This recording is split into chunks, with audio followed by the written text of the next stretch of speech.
The biggest argument of our marriage happened 3 weeks into our marriage. Basically what I'm saying is we had a 10-day honeymoon. We came home and the next week we had the biggest argument to this day. We wasted no time.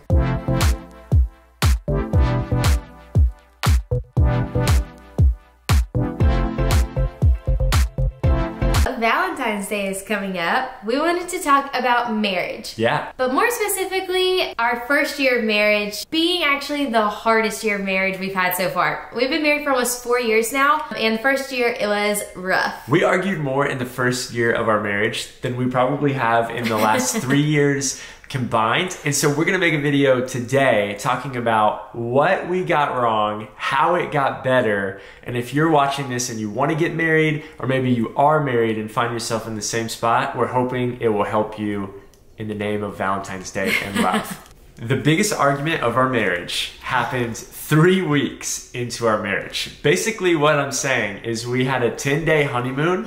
We came home and the next week, we had the biggest argument to this day. We wasted no time. We're gonna spare you some of the details, but the things that are important to know are that Maddy, yeah, I'm going there. Maddy was so... Not to point any fingers. Not to point fingers, but Maddy was so mad at me. We also can't remember what the argument was about. Which is the funniest part about arguments in general, is most of the time you look back and you have absolutely no idea what they're even about. No clue. Maddy was so upset that she grabbed her pillow, she walked out of our bedroom, and she went and laid down on the couch. I pulled the, well, I'm just gonna go sleep on the couch then. And then when I didn't get up and go chase her, because that's what she was wanting to happen, she came back into our bedroom like 45 minutes later, and she found your boy snoring, which was not what she thought she was gonna find. No, you girls know that, and I'll just be real, I am far from perfect.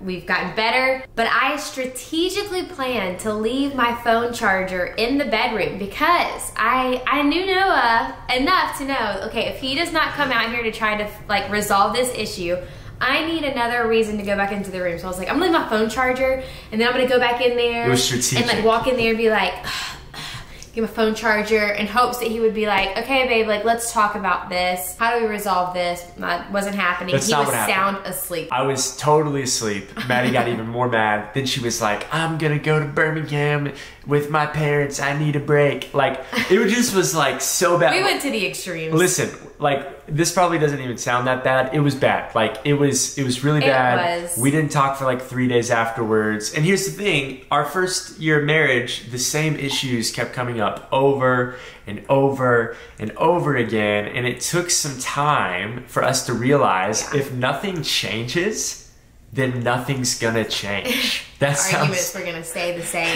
and the results were gonna stay the same. We wanted to make this video for 2 reasons. Number one is because we genuinely think that we have a pretty good marriage now, and it seems like, especially in young people, when you have a good marriage, you don't want to talk about it that much because you're worried that people are gonna like think whatever towards you, that you're lying or that you're being fake or whatever. But we want people to know, like, it is possible to have a really good marriage when you're young. It is possible to have a really good marriage as you get older. We love marriage. But second of all, there are a lot of people who find themselves in that first year of marriage, or maybe year number 2 is harder or whatever. You start having these thoughts. I know we did.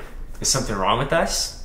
Are we doing this right? Do we need to go see somebody, or is this like how it's gonna be forever? Yeah. Like those kinds of things. And let's just preface, we also understand that we have a lot of years ahead that we're gonna be walking through of learning and wisdom, but this is also a season, like, we don't wanna forget that we did accomplish and get better at communication in some things. And so that's why we wanted to talk about this. Not because we know it all, but because we were in a really bad spot. Totally. And we knew how to fix it. And I think when you're in that bad spot, something that the devil loves to do, we're Christians, if you didn't know, the devil loves to tell you that like there is something wrong, and that no one else has to go through that. And so what ends up happening is instead of building and intentionally working on your marriage, you just question it the whole time and it never gets better. So we don't want that to happen. So we have a couple things that we want to share with you guys that has made a massive impact on our marriage, and hopefully in your future marriage, if you're not married, or in your current marriage, it could help you too. Our first goal was to seek unity. Something that our mentors, like pre-marriage, told us is asking each other in every argument and every conflict, before you speak, will this bring us together closer? Are we seeking unity? And half the time the answer was probably no. What I'm about to say is not going to bring us unity. It'll take us further apart. A key thing here is, like, a lot of times you're in an argument and you want to say something that really, like, it will bring you further away from unity, but it will make you feel better because you believe you're right. Like, that's ultimately why arguments happen. Each person thinks that they're right. But is it really worth it to say that thing just to be right if it's going to make you guys further and further apart? And so our mentors, they had this idea where they were like, hey, there's this triangle where, like, you're in bottom left corner, your wife or your spouse is in the other corner, and God's in the center. And so a good marriage is where two people are just getting closer and closer to God, which is ultimately like less prideful, less selfish, not caring as much about being right when you're talking with people. And as you get closer to God, your marriage becomes closer and more unified as well. And so asking ourselves, is what I'm about to say going to bring us more unity or not? In this, communication is obviously huge. There are like things that we've just learned about each other that we've had to lay down our pride and communicate about, and we both handle things completely differently. So different. Noah is so quick to forgive, so quick to forgive. It's not that I don't want to forgive, but I have more emotions, and so learning how to handle once your emotions are down and communicating that, like, hey, I do forgive you and we're okay, but my emotions are still just kind of like processing right now. So if you can just give me a little bit of time, then it will all be good. Then the other one knows to give you a little bit of space and to not push it and to let you be, and it works out. And like another thing, we never go to bed angry, especially after that night. Y'all, I literally slept on the couch. I will never do that again. I was so prideful in that moment. So we never, ever go to bed. She was so prideful in that moment. I just want to make sure.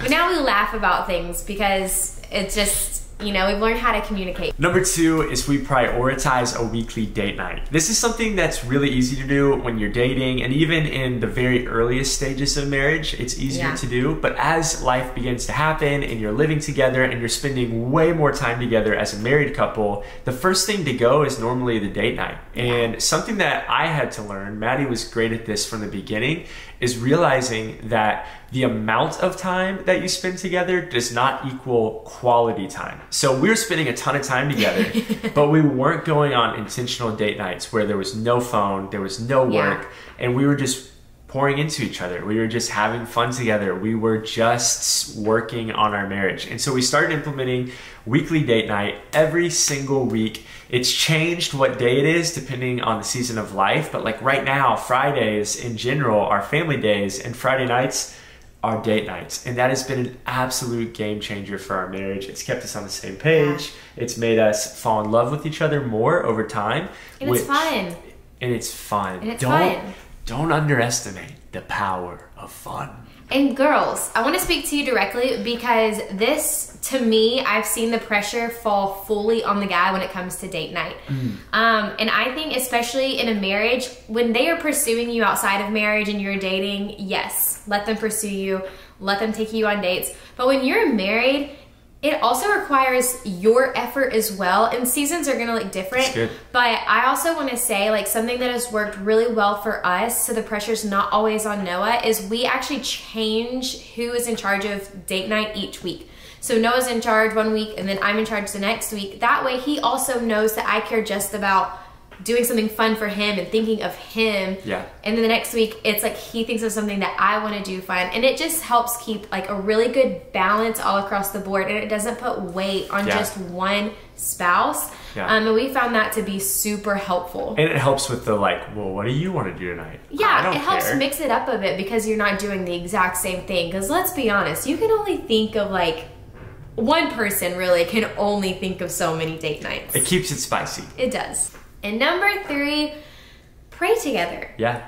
That sounds like such a cliche Christian thing to do, but there is nothing more humbling than allowing yourself to pray out loud together as a couple. Yeah. Because it just brings you closer together. It lets your hearts kind of break down this wall and know what each other is, you know, seeking after. Yeah. And together it naturally brings you closer in unity. Totally.